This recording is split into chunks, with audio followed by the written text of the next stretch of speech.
In some ways, we've saved the best to last, and you'll be the richer for staying and hearing from the New York Times' David Brooks. His best-loved work plumbs humanity, our morals and our missteps, what plagues us and what motivates us.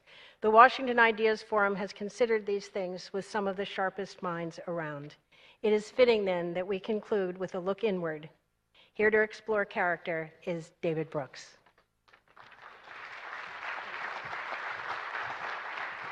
Thank you. I am the anticlimax, the only thing standing between you and the metro. Not that any of you actually ride the metro. Already hisses from the audience. Listen, there's been a bunch of topics last couple days, but there's one that's undergirding it, which is who we are and how we behave and whether we have character or not. And the way I framed it a few times at Aspen Crowds before, is that we have two sets of virtues, what you might call the resume virtues and what you might call the eulogy virtues. The resume virtues are the virtues you bring to the marketplace, the skills you have, whether you're good at business or accounting. The eulogy virtues are the things they talk about you after you're dead, whether you're courageous, brave, honest, whether you're capable of great love. And we live in a society where everybody knows the eulogy virtues are more important, but we all talk about the resume virtues a lot more. And we talk about public life a lot more than private life, even though I would say if you don't have that private solidity, then your public life falls apart. We are to morality what the Victorians were to sex. We just cover it over in euphemism. And yet we understand that character is destiny. If you don't have character, whether you're talking about AIDS, whether you're talking about Ebola, whether you're talking about trade policy, it all sorts of falls apart. You have your scandal, your Watergate, and your system doesn't work. And the people who have actually been good at government, good at writing, have had some essential character qualities. Abraham Lincoln suffered from depression, and out of that had a sense of providence that led him through the Civil War. Franklin Roosevelt was sort of a shallow, flighty guy until he had polio.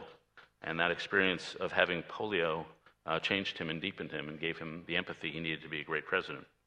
And so we all know this, but we don't really think about exactly what character is.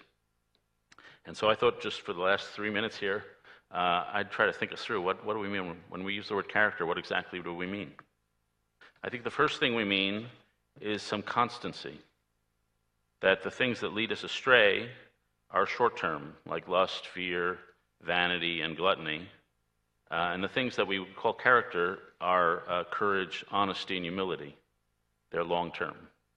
And the people we say have character, they have a consistency of action over time, even in good conditions and bad conditions.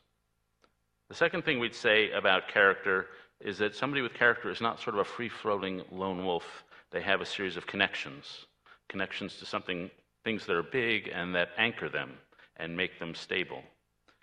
In the realm of an intellect, those people have a set of permanent convictions about fundamental truths. In the realm of emotion, they have a web of unconditional loves. In the realm of action, they have a permanent commitment to things that transcend a single lifetime, projects that transcend a lifetime. The third thing we'd say about somebody with character is that there's something solid inside them, that you have a central spot inside yourself, the place where you make your decisions, especially your big moral decisions, and that core piece of you is malleable by you. If you make disciplined, loving choices, you slowly engrave some permanent discipline on that core piece. If you make fragmented, disordered decisions, selfish decisions, you degrade that core piece, and you become fragmented. And so I think when we mean character, we mean consistency over time. And then if you look at people like Lincoln and Franklin Roosevelt, how do they get to character? You see a couple of traits and you see a trajectory of their lives. First, those people are capable of great love. It's hard to imagine that somebody who we said had character is not capable of great love. And love humbles you. It reminds you you're not even in control of your own brain. You don't choose to fall in love, you fall in love. Then it decenters you. It reminds you that the riches in your life are not in yourself, they're in somebody else. And then it elevates you. You want to serve your beloved. We become what we love, Augustine famously said. So it drags you down to humility, and then it decenters you, and then it lifts you up. The second thing we notice about suffering, and it's certainly true of Roosevelt and Lincoln, was that, about character, is that usually those people have been through some suffering. And suffering has the same sort of shape of love, though in the inverse. Suffering humbles you because you can't control your own brain. You can't decide to suffer. You can't even get out of suffering when you feel it.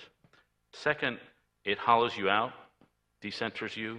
The 1950s theologian Paul Tillich said that suffering drags us beneath the busyness of life and reminds us that we're not the person we thought we were. Tillich's metaphor was suffering digs into the basement of your soul and then carves through the floor of that basement, revealing a cavity below, and then carves through the floor of that, revealing a cavity below, carves through the floor of that, revealing a cavity below. And so you're emptied out. But then it elevates you. People who've been through great suffering don't just want to party. I have some friends here in town who lost a child, a son, and they didn't say, well, we've been sad for 2 years, let's go out and party so we can get a little happier. They wanted to turn that suffering into something transcendent, so they created a foundation so other boys wouldn't suffer the way their son had. And so suffering elevates you up into a realm of holiness where you're not just chasing personal happiness, you're chasing something transcendent. One of my heroes is a guy named Samuel Johnson, one of the greatest essayists and journalists ever. He was born nearly dead. He developed smallpox as a young boy. He was nursed with milk which had tuberculosis, so it made him permanently blind in one eye, deaf in an ear. The smallpox scarred his face. They did an operation on his throat, which they took out part of his jaw. They kept his arm open to bleed him for 6 years.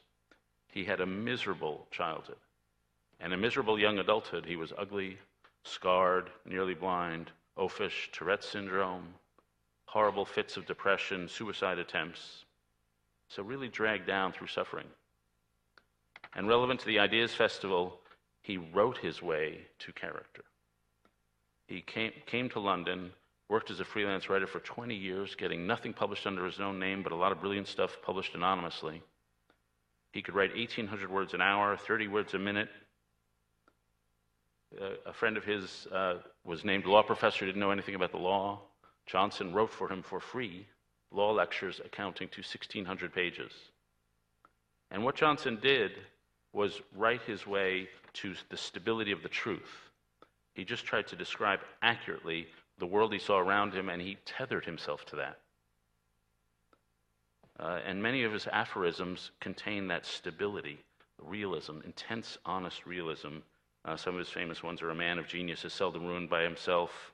If you're idle, be not solitary. If you're solitary, be not idle, etc., etc. And it was an impressive struggle. And that's the final thing we'd say about solitude. Therefore, we must be saved by love. No virtuous act is quite as virtuous from the standpoint of our friend or foe as it is from our own standpoint.